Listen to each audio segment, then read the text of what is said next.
যে আল্লাহ আমি সুস্থ, অনেকে সুস্থ না। আল্লাহ আমি পঙ্গু না, অনেকে পঙ্গু। আল্লাহ আমাকে আপনি কত কিছু দিয়েছেন যেটা অনেককে দেন নাই। আমার চোখ দুটো ভালো, আমার অনেক নেয়ামত আমি আপনার ভোগ করছি। আল্লাহ আমি আপনার নেয়ামতের শুকরিয়া আদায় করছি, স্বীকৃতি দিচ্ছি, কৃতজ্ঞতা আদায় করছি। হে আল্লাহ, আপনার রাসূলের প্রতি আপনি রহমত নাজিল করেন।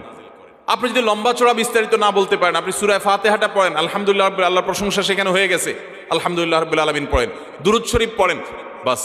এরপরে আপনি এবার বলেন আল্লাহ আপনি আমাকে মাফ করে দেন। আল্লাহ আমার বাবা চলে গেছেন, তাকে মাফ করে দেন।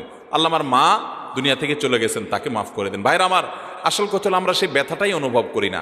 আপনার মৃত আত্মীয় স্বজনের জন্য যদি আপনার সেই ফিলিংস কাজ করতো তো চোখের পানি ফেল ফেল ফেল করে আসতো। আপনি যদি আল্লাহর কাছে কোনো কিছু মায়ের পেঁচ দিয়া অর্থাৎ সুন্দর করে সাজায়া গোছায়া বলতে নাও পারেন, আপনি নিশ্চিত থাকেন শুধু চোখের পানিটা যদি আপনি ফেলেন, চোখের পানিও আসে না, শুধু কান্নার ভান করে আপনি যদি আল্লাহর দিকে